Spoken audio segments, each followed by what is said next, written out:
ময়দা আর মসুর ডাল দিয়ে দুর্দান্ত স্বাদের নাস্তা যাকে বানিয়ে খাওয়াবেন সে বারবার খেতে চাইবে। সো হ্যালো এভরিওয়ান, আসসালামু আলাইকুম, welcome back to my channel delicious cooking by Tahira. আজকের পর্বে আপনাদেরকে দোকানের মতো পারফেক্ট ডালপুরি তৈরি করে দেখাবো। আশা করছি বরাবরের মতো আমার আজকের রেসিপি আপনাদের কাছে অনেক ভালো লাগবে। তো চলুন দর্শক, রেসিপিটি দেখে নিচ্ছি শুরু থেকে শেষ পর্যন্ত। ডালপুরি তৈরি করার জন্য প্রথমে পুর তৈরি করে নিব। ওই জন্য চুলায় একটা প্যান বসিয়ে দিয়েছি। এরপর এর মধ্যে হাফ কাপ ডাল আমি ভিজিয়ে রেখেছিলাম, ওইটাকে ভালো মতো ধুয়ে ক্লিন করে আমি প্যানের মধ্যে ঢেলে নিচ্ছি। তো এরপর ডাল সিদ্ধ করার জন্য পর্যাপ্ত পরিমাণ পানি দিয়ে দিচ্ছি। এরপর এই ডালটাকে খুব ভালো মতো সিদ্ধ করে নিব। 2 মিনিট পর যখন ডাল কিছুটা সিদ্ধ হয়ে যাবে ওই পর্যায়ে আমি এর মধ্যে ব্যবহার করব 1/4 চা চামচ পরিমাণ হলুদের গুঁড়া, স্বাদ মতো লবণ।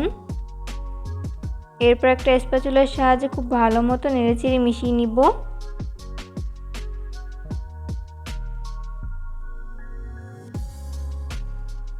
এরপর চুলার আঁচ মিডিয়াম ফ্লেমে রেখে ঢাকনা লাগিয়ে 5 মিনিটের জন্য ঢেকে রেখে দিব।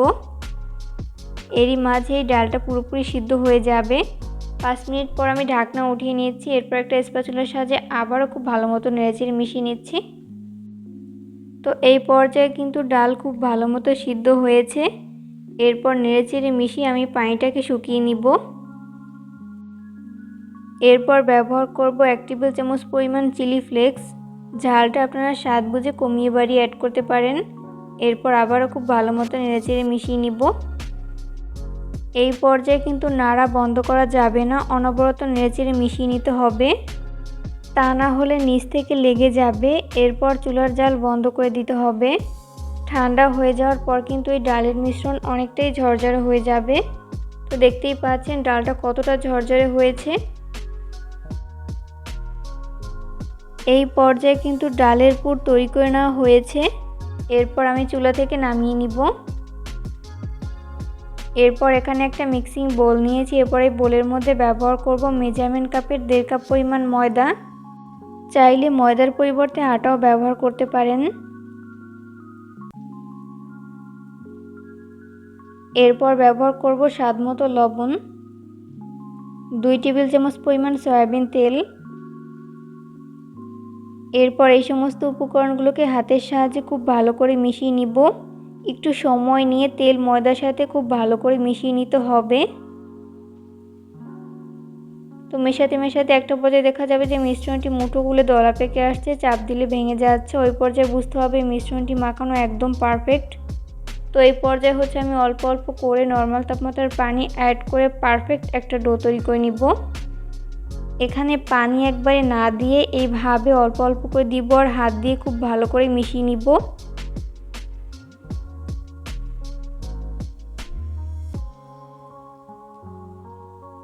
তো মেশাতে মেশাতে এরকম সফট একটা ডো তৈরি করে নেওয়া হয়েছে। এরপর ঢাকনা লাগিয়ে 15 মিনিটের জন্য রেস্টে রেখে দিব। এরই মাঝে এই মিশ্রণটি পুরোপুরি সেট হয়ে যাবে। 15 মিনিট পর আমি ঢাকনা উঠিয়ে নিচ্ছি। এরপর এই ময়দার মিশ্রণটিকে আমি আরও কিছুক্ষণের জন্য মথে নিব। যত ভালো মথা হবে নাস্তার শেপগুলো কিন্তু ততই পারফেক্ট হবে।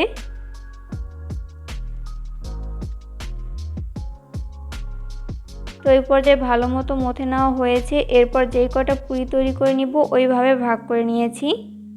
এরপর এখান থেকে একটা ডো নিয়ে আমি এইভাবে হাত দিয়ে জায়গা করে নিচ্ছি। এইভাবে সাইড থেকে জায়গা করে নিতে হবে।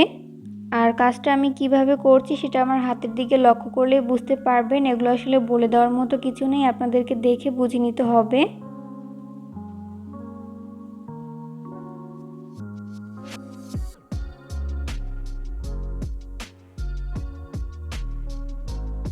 তো এই পর্যায়ে আমি এর মধ্যে আগে থেকে তৈরি করে রাখা ডালের পুর দিয়ে দিচ্ছি 1 চামচ পরিমাণ।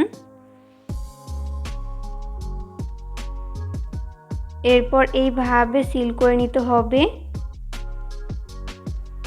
তো এই পর্যায়ে আমার একটি নাস্তা শেপ তৈরি করে নেওয়া হয়েছে। সেম ভাবে আমি সবগুলো নাস্তা শেপ তৈরি করে নিব। এরপর এই নাস্তাগুলোকে বেলার জন্য আমি বোর্ডে সামান্য পরিমাণ তেল মেখে নিচ্ছি। এখানে অবশ্যই তেল মেখে নিতে হবে, ময়দা ব্যবহার করা যাবে না। এরপর ওখান থেকে একটা ডো নিয়ে আমি এইভাবে বেলে নিচ্ছি। এইভাবে আলতো হাতে বেলুনের সাহায্যে বেলে নিতে হবে।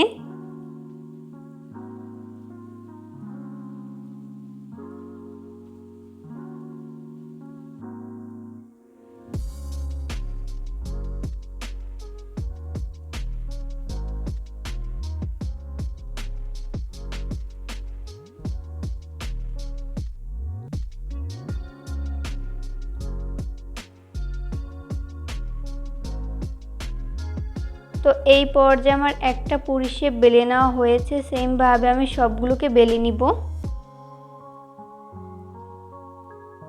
এরপর এই পুরিগুলোকে ভেজে নেওয়ার জন্য চুলায় একটা গর্ত কড়াই বসিয়ে দিয়েছি। এরপর পর্যাপ্ত পরিমাণ সয়াবিন তেল দিয়ে দিয়েছি। তেলটাকে মিডিয়াম আঁচে গরম করে আমি একটি পুরি শেপ দিয়ে দিলাম। দোকানে মূলত এরকম গর্ত কড়াইতেই পুরি ভেজে নেওয়া হয়। চেষ্টা করবেন এরকম গর্ত কড়াইতে পুরিগুলোকে ভেজে নিতে। যখন এরকম বাবলস ক্রিয়েট হবে ওই পর্যায়ে হচ্ছে একটা চামচের সাহায্যে এইভাবে তেল ছড়িয়ে দিতে হবে। তেল ছড়িয়ে দেওয়ার ফলে কিন্তু এই পুরিগুলো ফুলে উঠবে।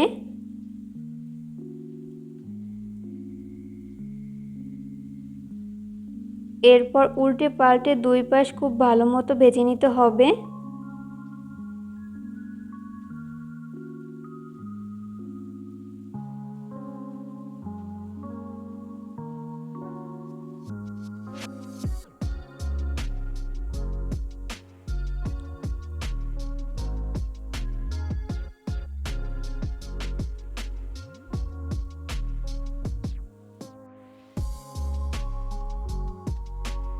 উল্টে পাল্টে দুই পাশ যখন গোল্ডেন ব্রাউন কালার করে ভেজে নেওয়া হবে ওই পর্যায়ে হচ্ছে আমি তেল ঝরিয়ে তেল থেকে উঠিয়ে নিব।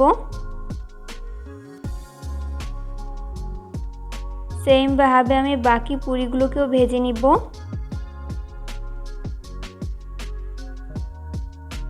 এই পর্যায়ে আমার সবগুলো পুরি ভেজে উঠিয়ে নেওয়া হয়েছে। আমি এগুলোকে একটা প্লেটে তুলে নিয়েছি। চেষ্টা করেছি রেসিপিটি সহজভাবে শেয়ার করতে। আশা করছি বরাবরের মতো আমার আজকের রেসিপিও আপনাদের কাছে অনেক ভালো লেগেছে।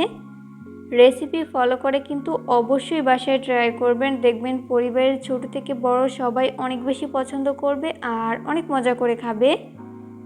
ভিডিও ভালো লাগলে লাইক, কমেন্ট এবং শেয়ার করতে একদমই ভুলবেন না। পরবর্তী রেসিপি দেখার আমন্ত্রণ জানিয়ে আজকের মতো এখানেই বিদায় নিচ্ছি। সবাই অনেক বেশি ভালো থাকবেন। আল্লাহ হাফেজ।